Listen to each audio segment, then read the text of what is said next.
أبواب الطاعة ظاهرها وباطنها ويقبلنا على ما فينا ويقضي جميع حوائجنا الدنيوية وأخروية على هذه النية وكل دين صالحة إلى حضرة النبي محمد صلى الله عليه وسلم. الفاتحة. أعوذ بالله من الشيطان الرجيم. بسم الله الرحمن الرحيم. مالك يوم الدين. إياك نعبد وإياك نستعين. اهدنا الصراط المستقيم صراط الذين أنعمت عليهم غير المغضوب عليهم ولا الضالين. آمين. وأصل ذلك كله قلة التدبر لآيات الله. وأصل ذلك كله قلة التدبر لآيات الله سبحانه وقلة التفكر في صنائع الله وترك التذكر لكلام رسول الله وترك التأمل لأقوال الصالحين. Alhamdulillah wa syukurillah ala ni'amillah. Kembali kita berkumpul bersama-sama melanjutkan pembacaan kitab Minhajul Abidin. Kita sampai pada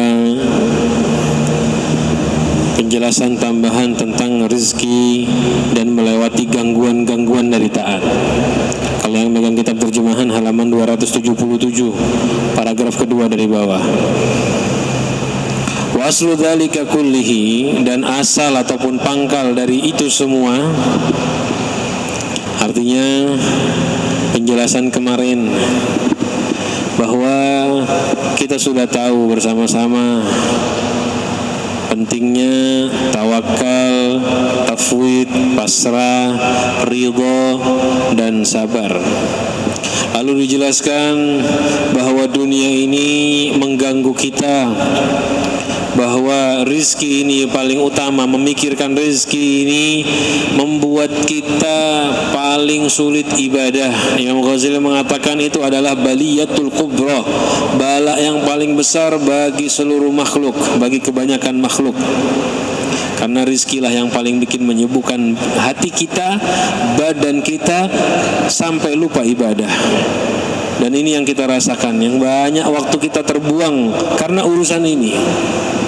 Karena urusan ini merendahkan kita dan macam-macam, membuat kita melakukan kezaliman. Ini yang sudah kita bahas minggu kemarin. Padahal Nabi, ulama menjelaskan cara jalan-jalan agar bisa bertawakal, menjelaskan bahwa rezeki itu dijamin oleh Allah Subhanahu wa taala dan seterusnya. Tetapi manusia masih tidak kembali ke jalan yang benar, masih tidak tenang hatinya. Kita ini kan kita ngerasakan, sebagian dari kita mungkin dari kecil udah dengar itu masalah rizki ditanggung Allah, suruh tawakal.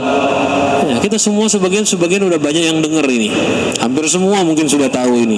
Rizki itu dijamin oleh Allah, pasti sampai walaupun tanpa sebab. Bisa.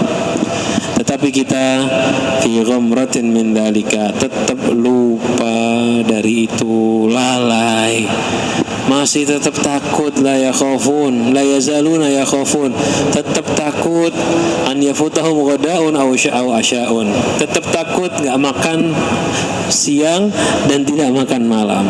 Kita masih kepikiran makan apa nanti ya. Padahal sudah dijamin sama Allah. Wa ma min dabbatin fil ardi illa 'ala Allahi rizquha. Tidaklah ada yang melata di atas bumi kecuali dijamin oleh Allah, tanggungannya Allah rizki mereka. Ini babnya sudah kita bahas panjang lebar. Masalah kerja itu gimana sudah dibahas ya. Kerja nggak ada masalah. Yang dipermasalahkan di sini rasa di hati ini. Pasrah tidak, tawakal tidak, percaya tidak dengan janjinya Allah. Kerja nggak ada masalah. Kalau hati pian pasrah tawakal, kerja nggak masalah, nggak ganggu pian. Dan pastinya pekerjaan pian nggak mungkin berlebihan, nggak mungkin ganggu ibadah. Ini kenapa kok masih ada yang seperti ini? Udah usaha kadang, doa ya iya, dijamin Allah iya, malah kadang-kadang udah kerja masih tetap takut. Ya wajar lah, jaminan Allah aja nggak percaya, apalagi jaminan makhluk. Kan kerja jaminannya makhluk. Kita ini kepada jaminan Allah nggak percaya. Kenapa?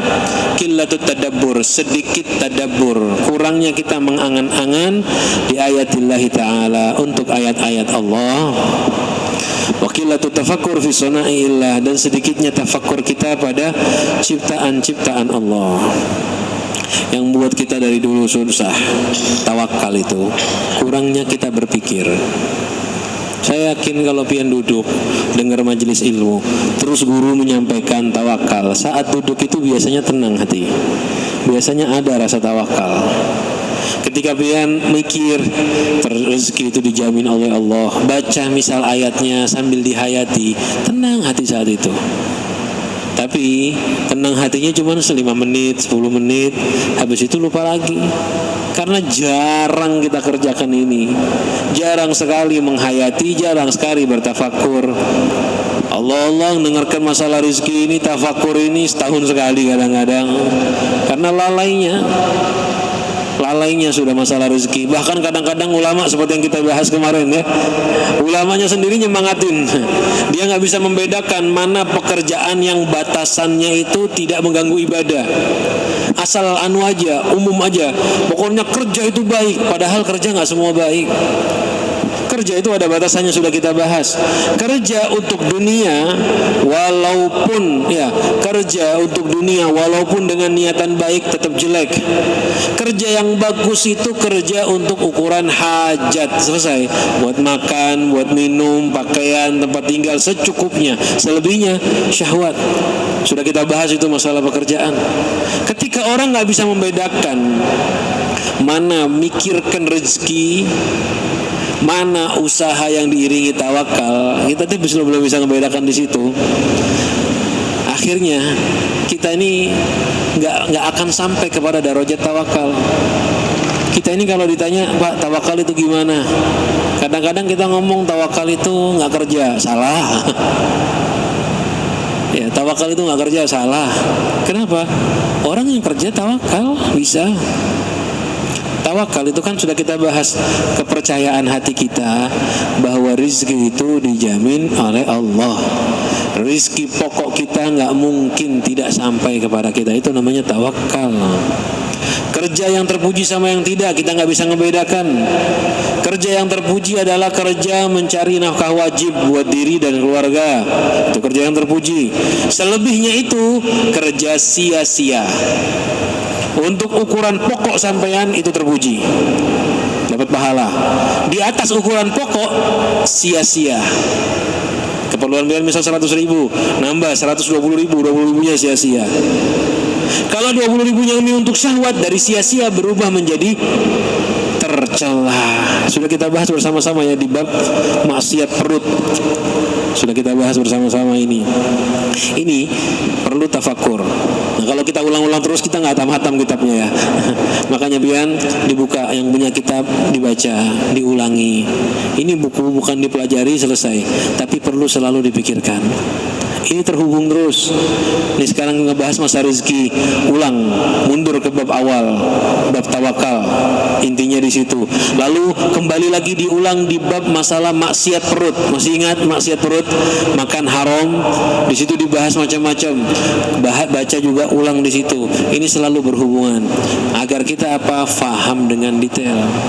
Kalau kita nggak tafakur, nggak ta'ammul pada ayat-ayat Allah, wa tarkut tadzakuri li kalami Rasulillah, tidak saling mengingatkan, meninggalkan tadzakur, tidak saling mengingatkan untuk hadisnya Rasul sallallahu alaihi wasallam.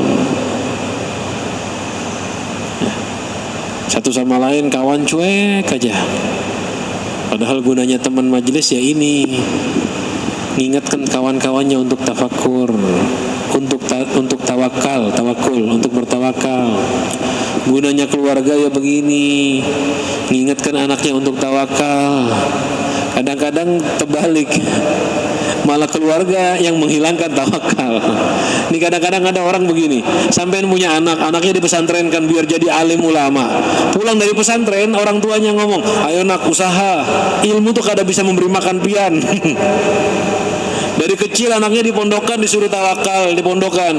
Pulang dari pondokan, ayo usaha, mau makan apa nanti, mau gimana nanti hidupnya kamu. Kita sebagai orang tua bukan yang ingatkan, malah ngerusak. Kadang-kadang kita begitu. Coba yang mendoktrin anak kita lupa dari Allah siapa? Kadang-kadang diri kita sendiri.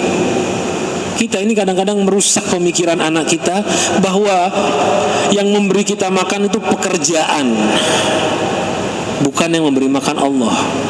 Doktrin anak kita dari kecil, nasihati mereka, ingatkan mereka. Sebelum mengingatkan orang lain, ingatkan diri dan anak-anak kita. Yang ngasih makan sampean itu Allah. Selesai. Kerja hanyalah wasilah, perantara. Nanti kalau masih kecil nggak usah dibahas pekerjaan, tanamkan aja di hati mereka, makan minumnya semuanya dari Allah. Kalau perlu kepengen mainan, suruh ajarkan doa, minta sama Allah, jangan minta sama abah. Kepengen mainan, doa sama Allah, Allah bakal kasih.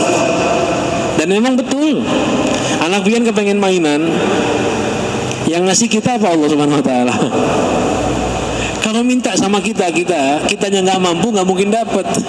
Tapi kalau anaknya minta sama Allah, Allah maha mampu, pasti dapat, pasti dikasih. Dari kecil tanamkan seperti itu, suruh minta kepada Allah. Nah ini kita lupa ini, kita jarang tadakkur sehingga lupa tawakal. Saling ingatkan Pak. Alhamdulillah kalau pian punya kawan yang sama-sama hadir majelis seperti ini akrab, ngomong sama kawannya. Ya, setelah keluarga tambahi kawan, ngomong sama kawannya, cari yang akrab, yang sehati. Tolong ya, kita saling mengingatkan. Begitu ngomong sama kawannya. Saya wasiat buat pian, kalau sampean lihat saya sudah mulai lupa dari tawakal, tolong ingatkan. Itu gunanya kawan, itu gunanya saudara. Jangan nunggu dengarkan tausiah aja. Tausiah ini kadang-kadang ketemunya sebulan sekali bab tawakal, dan jarang-jarang sekarang tawakal yang sesungguhnya jarang. Tawakal yang sesungguhnya jarang. Sehingga karena kurangnya dengarkan nasihat tentang tawakal, kita lalai. Ini penyebabnya, kita lupa itu. Kurang saling mengingatkan. Wa tarku ta'ammul li aqwalis salihin, dan juga kurangnya menghayati ucapan-ucapan orang-orang soleh. Berapa banyak omongan orang-orang yang soleh tentang masalah rezeki dijamin oleh Allah, kata-kata mutiara mereka, nasihat-nasihat mereka, hamuk wahtimamuk waihat ma yufid. Ya, sumpahkanmu, semangat kamu, fokusnya kamu, waihat, celaka kamu, katanya Mahdad. Ma yufid, enggak bermanfaat. Semua dijamin oleh Allah Subhanahu wa taala. Wal qadha taqaddam fakhna mis-sukun. Qadha sudah terdahulu, maka ambillah keuntungan dengan tenangnya hati. Diam. Sudahlah, tenang aja, jangan mikir yang aneh-aneh, pasrah sama Allah, yakin kepada Allah, tenang hati kita. Nah, kita sering melupakan ini. Sering melupakan omongan-omongan orang-orang yang soleh. Dan orang-orang soleh ini dalam tawakal punya kisah-kisah yang bagus. Nanti kita akan baca di depan ini sedikit lagi. Ya, punya keajaiban, punya ucapan-ucapan yang istimewa tentang tawakal. Nanti kita akan baca ini sekarang. Ma'astirsali liwasawisi syaitani wal isgha ila kalamil jahilin. Ya, udah nggak dengarkan omongnya orang soleh, ma'astirsali liwasawisi syaitan, membiarkan was-wasnya setan. Ada was-was di setan tentang masalah rezeki, diturutin, dipikirkan, diiyain. Wal isgha ila kalamil jahilin, dengarkan omongan-omongan orang-orang jahil. Wal ightirar bi'adatil ghafilin, ngikuti, terperdaya dengan adat-adat orang-orang yang lupa. Ini loh kita. Setan tuh datang kepada kita ngasih was-was. Pak, ini kayak apa nanti? Dan ini yang kita rasakan. Pokoknya setiap kali-kali pian kita semua kepikiran rezeki di dalam hati kita, kepikiran rezeki, itu setan sedang goda kita. Itu was-wasnya setan. Setiap kali kita kepikiran rezeki, kebingungan, ragu, itu saatnya setan lagi mengganggu kita, was-wasnya setan. Dan kita saat ini istirsal, nurutin. Iya ya, tertipu sama setan. Ditambahi lagi setan dari dalam. Lalu isgha ila kalamil jahilin, mendengarkan omongan-omongan orang-orang yang bodoh. Walaupun dohirnya kayaknya mungkin alim, tapi omongannya bodoh. Kadang-kadang kan orang ngomong begini, pakai dalil lagi, sudah pernah kita bahas dulu kan di bab tawakal. Nah, tawakal tawakal, belum darajatnya pian. Tawakal itu darajatnya orang soleh. Gak ada, ini omongan salah ini. Gak boleh, gak pantas ini keluar dari ucapan orang mukmin. Tawakal itu darajat yang perlu dikejar oleh setiap orang mukmin. Pian tawakal salah. Tawakal itu berbeda. Usaha tawakal ya tawakal. Ini hati-hati omongan ini. Rezeki kita itu dijamin oleh Allah sehingga kita perlu tawakal. Jangan sampai tertipu, jangan sampai terperdaya. Memang ada darajat tawakal, cuman jangan sampai salah paham. Apalagi omongan orang yang jelas-jelas ngajak nggak tawakal. Kita nanti makan apa ya? Ini kalau kita nggak dapat kerjaan, hidup kayak apa ya? Ini bukan ngebahas masalah tawakal, memang udah benar-benar lupa. Makanya dibilang omongan orang-orang yang jahil. Sering ini orang yang sibuk dengan dunia pasti pakai cara macam ini. Nanti misal apa ya istilahnya, seminar masalah pekerjaan, kan selalu diawali dengan begitu. Kalau sampean nggak berusaha, sampean nggak akan dapat rezeki.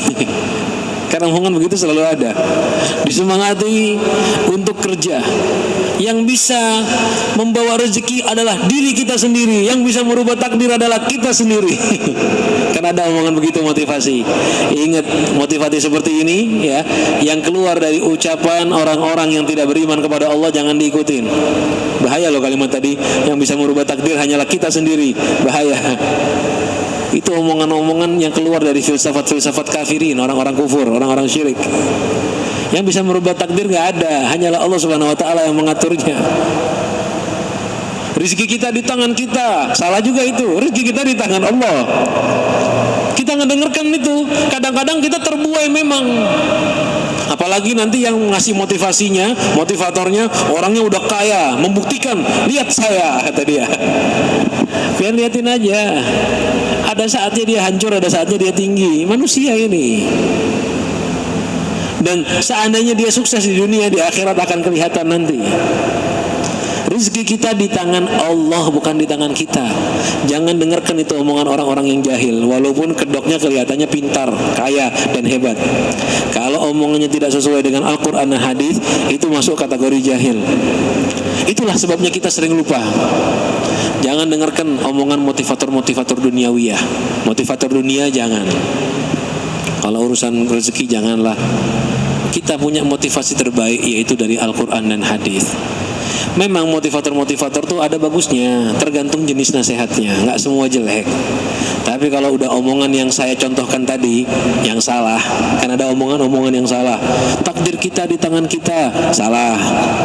Rizki kita tergantung kita, salah juga. Rizki di tangan Allah. Kalau kita hanya pasrah, kita tidak akan dapat apa-apa, salah juga. Kalau kita pasrah, kita akan dapat yang terbaik dari Allah Subhanahu wa ta'ala. Lah lihat mana omongan-omongan yang salah. Makanya kita ini perlu belajar yang benar dulu. Jangan sampai mendengarkan dari motivator yang tidak islami, akhirnya malah tersesat. Sebelum itu belajar dulu agama, pahami dulu kitab Imam Ghazali ini yang kita baca, Minhajul Abidin. Pian paham dari awal sampai akhir dengan detail. Nggak apa-apa dengarkan omongan motivator. Nanti pian bisa pilih mana yang benar, mana yang salah. Kalau kita masih belum bisa membedakan, jangan dengarkan omongan-omongan jahilin yang nggak paham ilmu agama. Itulah sebabnya kita lupa lalai. Kita dengarkan omongan-omongan orang yang nggak ngerti agama, akhirnya kita nggak tawakal sama sekali kepada Allah. Dan kita ikut dengan adat-adat orang-orang yang ghafil, yang lupa. Hatta tamakkana syaitanu minhum, sehingga tamakkana, setan benar-benar menguasai mereka. Setan berada dalam diri mereka dengan kokoh. Warasakhatil adatu fi qulubihim, dan telah tertanam kokoh adat, kebiasaan-kebiasaan fi qulubihim, di hati mereka. Adat apa ini? Adat bahwa rezeki itu harus usaha, bahwa rezeki itu bukan didapatkan dari Allah. Ini kan udah adat. Orang-orang udah gak tawakal, kan adat, jadi kebiasaan orang lupa. Tidak tawakal itu kebiasaan orang lupa, adatnya orang-orang yang tidak ingat kepada Allah, yang jauh dari Allah. Tertanam kokoh di hati kita karena kita dengarkan mereka. Ya, fata'adda bihim dzalika ila dha'fil qalbi wa riqqatil yakin. Hasilnya karena adatnya mereka tertanam di hati kita, amal-amal mereka tertanam di hati kita, ini membawa ila dha'fil qalbi, lemahnya hati, wa riqqatil yakin, dan lemahnya keyakinan.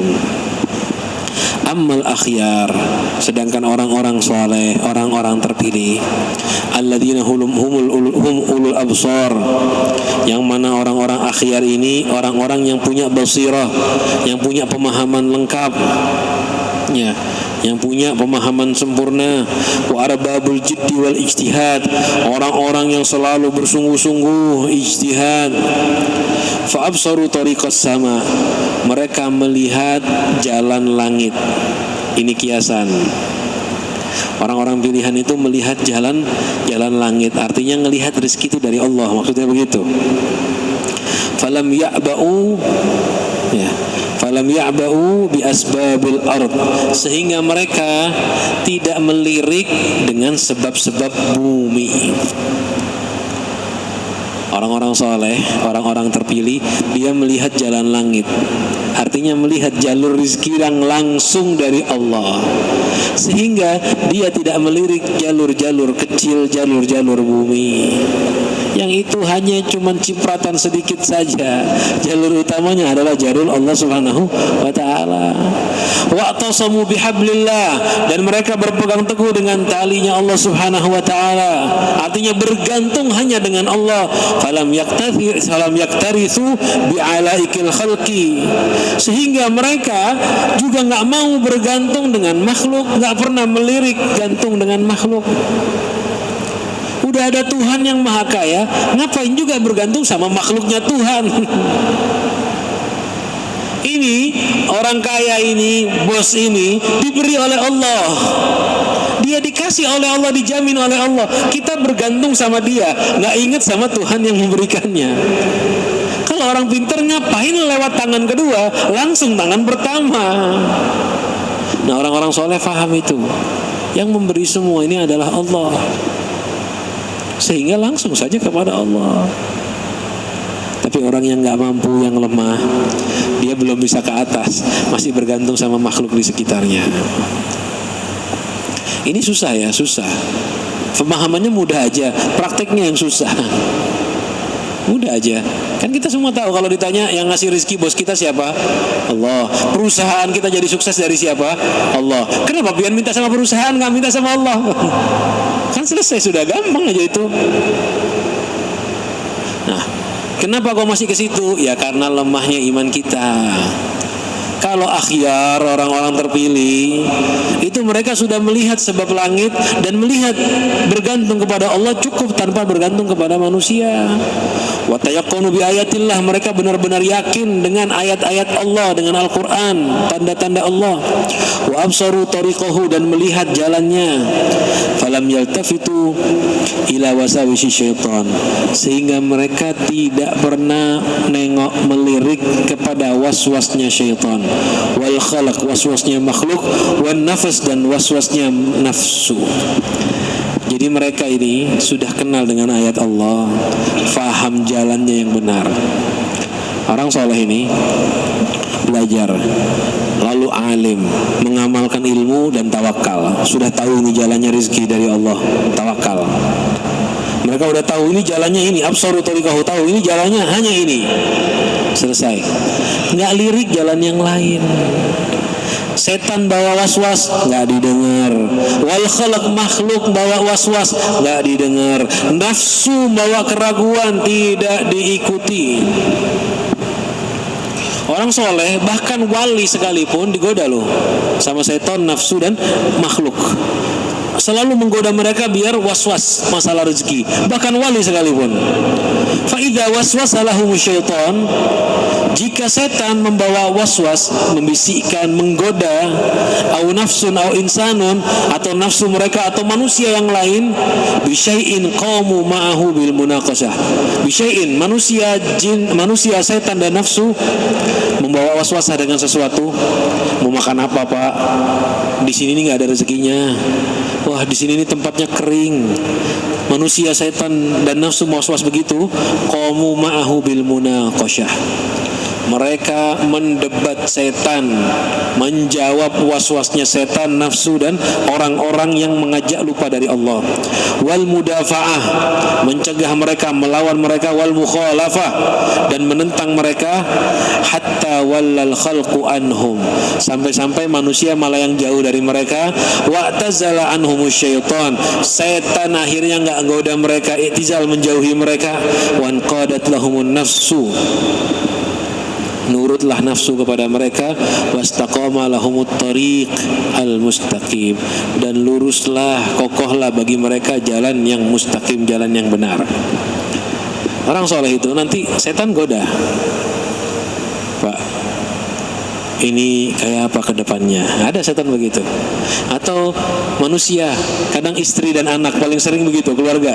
Orang tua, istri dan anak, seperti yang dijelaskan Imam Ghazali di bab nikah di kitab Ihya Ulumuddin. Ya, Imam Ghazali mengatakan halakur rajuli fi ahlihi, hancurnya seseorang pada keluarganya. Loh, kenapa? Yatlubuna minhu ma la yutiq. Mereka minta kepada seorang tadi, suami tadi, yang tidak mereka mampu. Istri minta ini, orang tua nyuruh anaknya begini, anak minta kepada orang tuanya begini. Akhirnya dia sampai lupa tawakal kepada Allah, melakukan hal-hal yang salah. Dimulai dari keluarga dulu loh. Yang bikin kita nggak tawakal tuh bukan orang lain malah. Istri, Pak, kayak apa nih nanti minggu depan? Ayo kita harus bayar ini. Anak begini, orang tua begini. Ayo nak, kayak tadi saya contohkan, pian ngapain aja, belajar terus, usaha. Nanti kalau dewasa mau makan apa, mau hidup gimana? Nikah, usaha dulu, mau dikasih makan apa istri pian, kan begitu. Nah memang benar, usaha nggak ada masalah. Bukan kerjanya yang tercela, keluarnya sifat tawakal yang tercela. Omongan itu tuh ya, mau nikah, nanti kalau pian nikah mau dikasih makan apa istri pian? Nyuruh usahanya baik, tapi keluarnya sifat tawakal yang jelek. Nikah, ayo nikah nak, nggak apa-apa. Belum punya kerjaan, tawakal sama Allah. Tapi ingat, istri itu tanggung jawab pian. Pian tawakal bagus, baik. Jangan sampai lupa, ada usaha buat memberi nafkah wajib sama istri. Begitu caranya. Ini memang ada pembahasan yang detail. Cuman intinya, setan, manusia, dan nafsu itu ngelawan kita teruslah. Pokoknya mau mengusir tawakal dari diri kita. Kalau orang yang soleh dilawan, didebat, bawa dalil, dia bawa ayat, setannya pergi, manusia akhirnya tunduk. Pian Ustaz, kayak ini aja Ustaz, hidup Ustaz. Ayo Ustaz, kita usaha bareng Ustaz, biar nyaman. Pian kalau kayak ini nanti hidupnya kayak apa, makannya gimana Ustaz? Rezeki pian susah, dakwah aja kada cukup zaman sekarang, harus usaha. Nanti Ustaznya, iya juga ya, jangan. Zaman sekarang aneh begitu, zaman sekarang. Hati-hati, pengusaha merusak ulama. Mending pengusahanya sukses, dianya ini nggak sukses. Goda Ustad, iya ya, ulun usaha juga lah kayak pian. Pian usaha apa? Ulun usaha ini Ustad, sukses lah. Kada 20 tahun gagal ulun, kita ikuti malah. Kan ada yang kayak gini kan sekarang. Jangan didengarkan, lawan. Ada orang bukannya ngelawan ribut sama dia, bukan. Ustaz, kita harus usaha Ustaz. Pian ilmu aja kada cukup, dakwah aja kada cukup. Mau makan apa nanti pian? Jawab, pian usaha cukup lah. Jawab, pian usaha cukup lah. Belum tentu cukup. Semua itu yang jamin bukan usaha pian. Bawa dalilnya, bawa ayatnya. Allah berfirman, Allah berfirman, Allah berfirman. Justru kita yang meluruskan dia, jangan kita yang dibawa belok sama dia. Nah orang soleh begitu dijawab, hatta walal khalqu anhum. Akhirnya manusia nggak ada yang mau sama dia, nggak cocok. Sekarang ini pengen cari orang waro, orang zuhud, orang tawakal, dibilang orang aneh. Dibilang orang aneh zaman sekarang. Sidin lain sidin, kada kawa di bupati. Lain jalannya, lain beda. Kan begitu. Berpaling orang dari dia, nggak bisa diikutin. Nggak berkembang pikirannya, sidin kolot, bisa digituin bisa. Nah ini Kalau orang soleh begitu memang, nggak biarin orang meninggalkan dia nggak ada masalah, tapi jalannya tetap di jalan yang benar. Ketahuannya nanti di akhirat. Hidup ya hidup mereka. Ingat ya, bukan berarti pian tawakal kaya, sudah kita bahas. Orang yang tawakal tuh nggak harus kaya. Bib, ulun ada kenal Ustaz tawakal benar, masya Allah. Tapi kok tetap miskin? Ya memang miskin. Tawakal tuh nggak harus kaya. Sudah kita bahas. Yang penting hatinya itu tenang, dan mereka pasti dijamin makan, dijamin minum. Walaupun miskin, pasti hidup. Itu jaminan tawakal. Ini contohnya alamat dzikra Ibrahim bin Adham. Ada 3 cerita ini. Contohnya tawakal dan melawannya orang soleh kepada godaan nafsu dan syaitan. Sayyidina Sultan Ibrahim bin Adham rahimahullah, ini seorang wali besar yang ceritanya istimewa sekali. Ya, annahu lamma arada ayadkhulal badiyata, beliau itu ketika ingin masuk badiyah, kampung, mau pergi ke pegunungan, atahu syaitan, datang setan kepada beliau, ya bukan datang nyata ya, mengganggu beliau dari dalam. Fakhawwafahu, nakut-nakuti beliau, bi anna hadhil badiyah muhlikah, bahwa kampung ini hancur, nggak ada orang di situ. Wala zada ma'aka, kamu nggak punya sebab, wala sabab, dan nggak ada bekal dan tidak ada sebab. Beliau ini mau khalwat, mau masuk ke gunung, mau lewat perkampungan yang sepi. Setan datang, Imam, Bapak pian lewat sini. Ini kampung hancur, nggak ada orang di situ. Ya. Kampung di sini ini kampung kosong, terbengkalai, nggak ada siapapun. Pian nggak bawa bekal, mau hidup kayak apa pian di kampung ini? Dan nggak ada sebab, mau cari apa? Nggak ada sebab usaha pian di sini. Nah ini was-was. Setan berusaha menghilangkan tawakal dari beliau. Dan memang benar ya. Betul nggak itu? Masuk akal sekali, memang betul. Pian mau masuk ke satu tempat, nggak ada orang di situ. Nggak ada sebab usaha, padang pasir. Bisa makan pian? Bisa makan nggak kira-kira? Nggak bisa. Makan dari mana coba? Nah itu masuk akal. Memang ngomongannya setan begitu, sudah pas. Tapi ini salah ngomongnya sama Syekh Sultan Ibrahim bin Adham. Mungkin kalau sama kita nurut kalah kita sama kita. Ngapain mondok? Padahal di pondokan makanan ada. Ngapain pian ke situ? Ngapain begini? Wah kalau kita pasti kalah sudah. Jangankan ke padang pasir. Ini ke padang pasir yang nggak ada orang.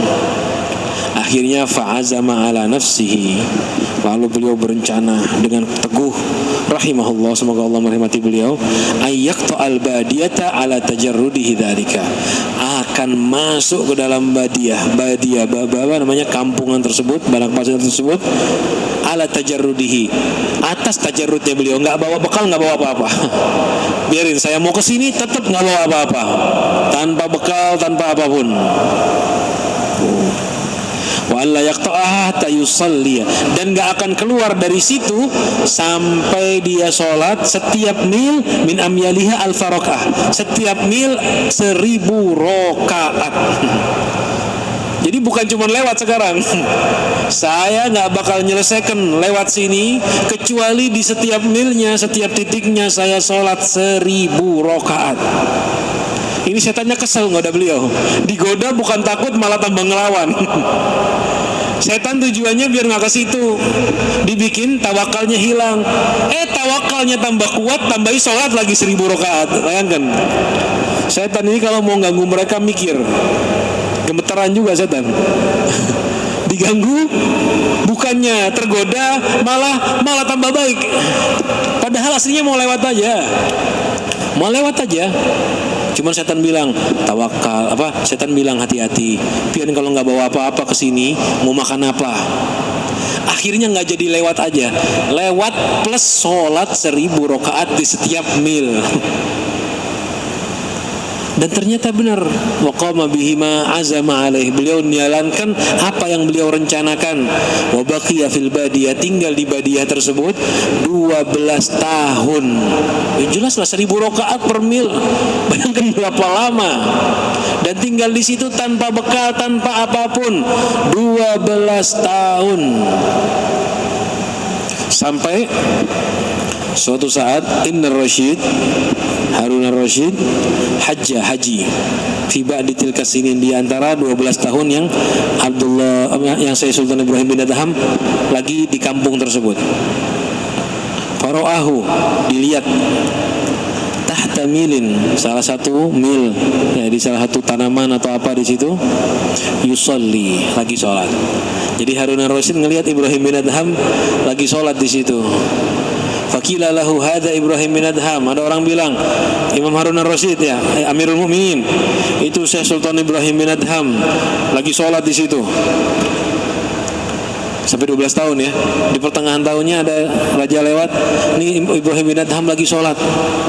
Fa'atahu, didatangi oleh Harun ar-Rasyid. Faqala lahu, Harun ar-Rasyid ngomong kepada Ibrahim bin Adham, kaifa tajiduka ya Abu Ishaq, bagaimana keadaan kamu wahai Abu Ishaq? Abu Ishaq itu ya Ibrahim bin Adham. Apa jawabannya? Ketika ditanya gimana keadaanmu, yaqul, beliau mengata, nuraqqi'u dunyana bitamziqi dinana, bitamziki dinina, fala dinuna yabqa wala ma nuraqqi'u. Nuraqqi'u dinana, kami menjahit menambal duniana, agama kami, dunia kami. Tapi bitamzik dinana, dengan menyobek agama kami. Memperbaiki dunia dengan merusak agama. Ditanya gimana keadaan kamu? Saya memperbaiki dunia dengan merusak agama. Fala dinana yabqa wala manuraqqi'u, sehingga agama kami enggak tetap rusak, begitu juga yang kita tambal dunia rusak juga. Bahasanya begitu ya, ini syair hebat. Padahal beliau tawakal, tapi tetap ngomong gini. Ini artinya kalau terjemahannya, kami menambal dunia dengan menyobek agama. Ya, kami menambal dunia dengan menyobek agama, sehingga agama kami rusak, plus yang kita tambal dunia juga rusak. Artinya kita ini sehari-hari ngerusak agama kita untuk memperbaiki dunia. Itu yang kita kerjakan. Demi memperbaiki dunia kita rusak agama. Sholat kita lalaikan, ngaji Al-Quran kita tinggalkan, maksiat kita kerjakan. Untuk apa?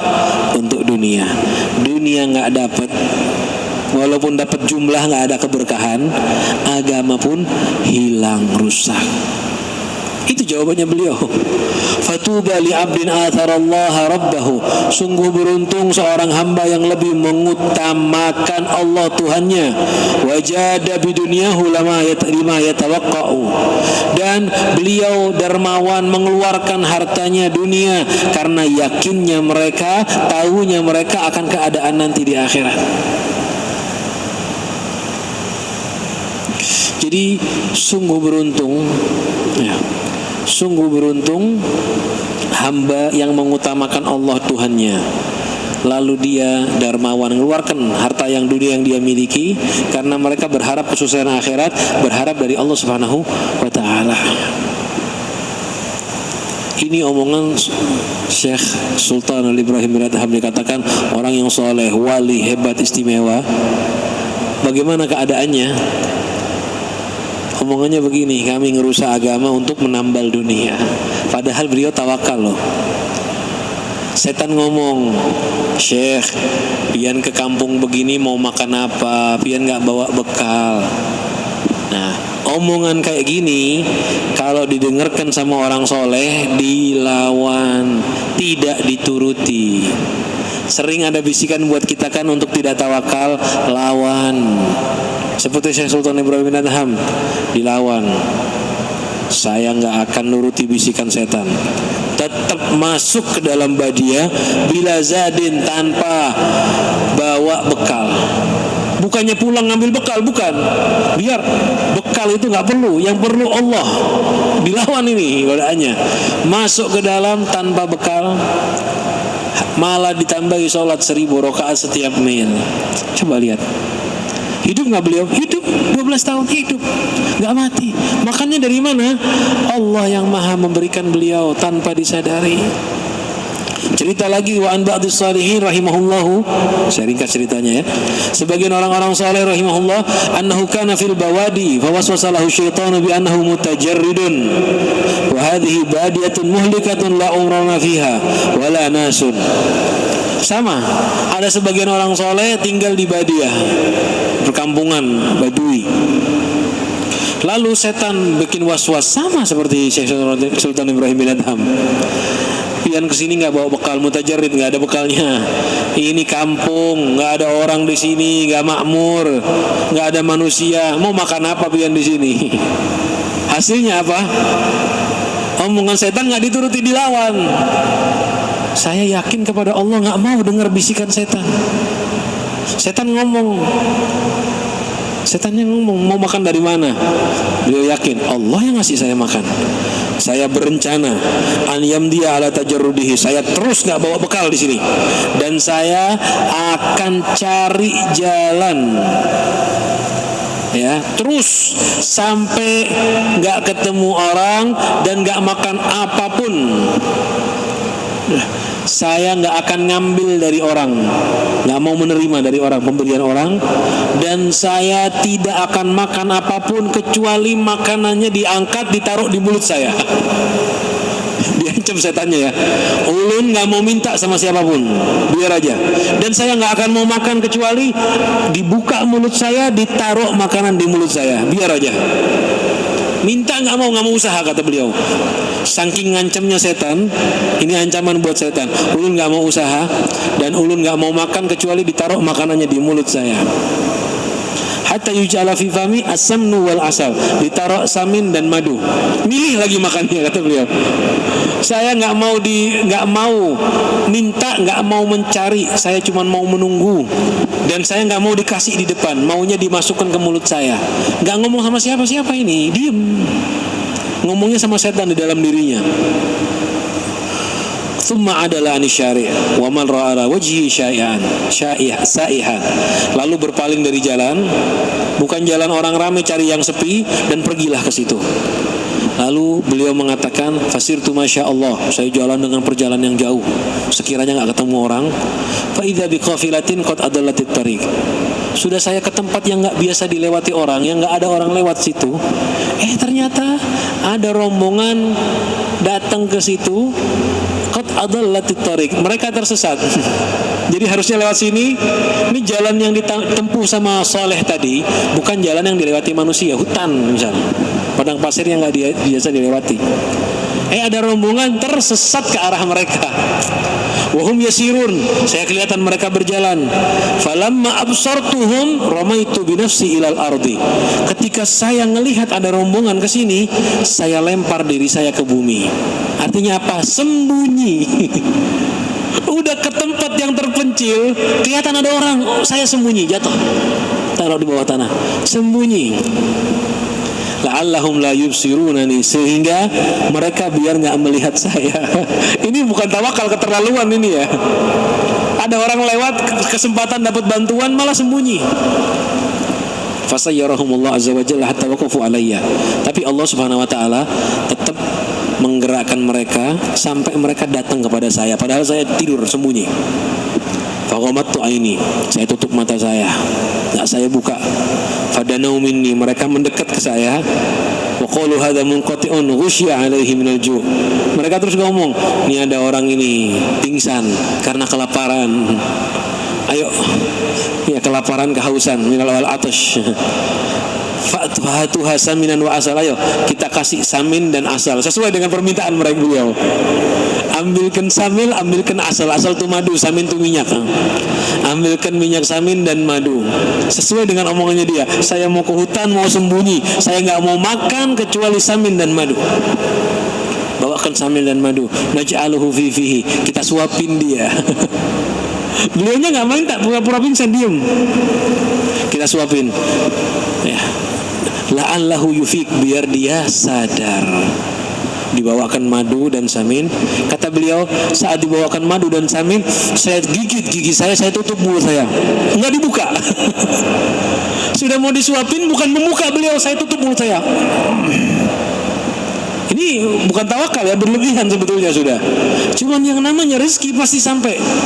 Dibukakan mulutnya nggak mau, digigit sama beliau. Nggak diterima itu suapannya.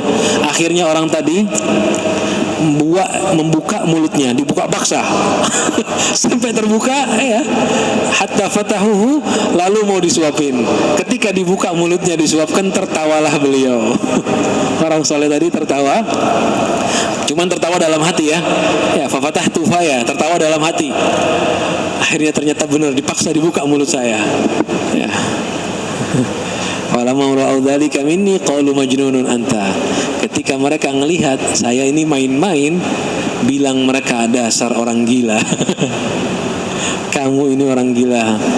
Qultulah, saya jawab, tidak, saya tidak gila. Kamu nggak tahu ceritanya. Walhamdulillahillah ta'ala. Semoga Allah, dan aku bersyukur kepada Allah Ta'ala. Wa akhbartuhum bi ba'di ma jara li ma'a syaitan fata'ajjabu min dzalika. Lalu saya cerita sama rombongan tadi ya, bagaimana setan goda saya dan bagaimana saya melawan setan. Takjublah mereka. Lihat, ini bukti hadirin. Nanti ada satu cerita lagi, insya Allah kita lanjutkan minggu yang akan datang, dan hikmahnya. Ini bukti. Coba lihat, ini cerita bukan mainan ya, bukan bohongan ya. Dan ini cerita ini nggak khusus kepada para walinya Allah. Seandainya pian praktek juga kayak ini, hidup pian, tenang aja.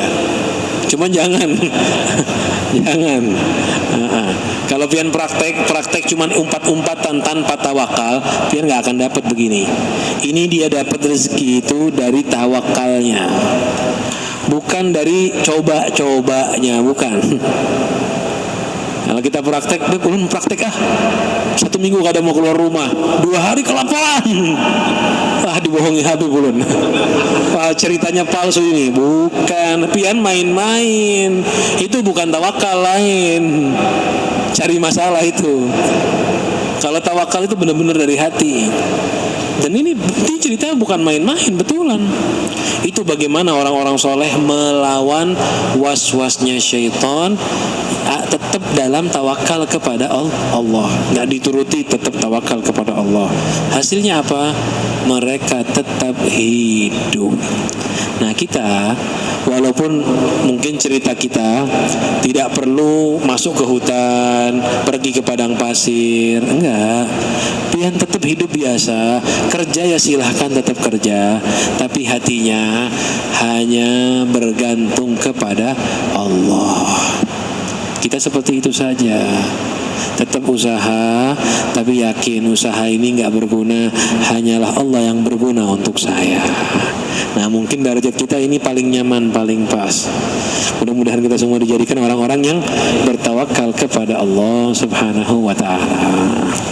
Nanti insya Allah selanjutnya kita akan bahas minggu depan, dan hikmah-hikmah hebat dari Imam Ghazali. Mudah-mudahan kita dijadikan orang-orang yang percaya kepada Allah, meyakini Allah, tidak yakin kepada syaitan dan manusia-manusia yang lupa dan lalai dari Allah. Kita ingat kepada Allah dalam tawakal, ingat kepada Allah dalam segala urusan, hanya bersandar kepada Allah untuk urusan rezeki dan segalanya.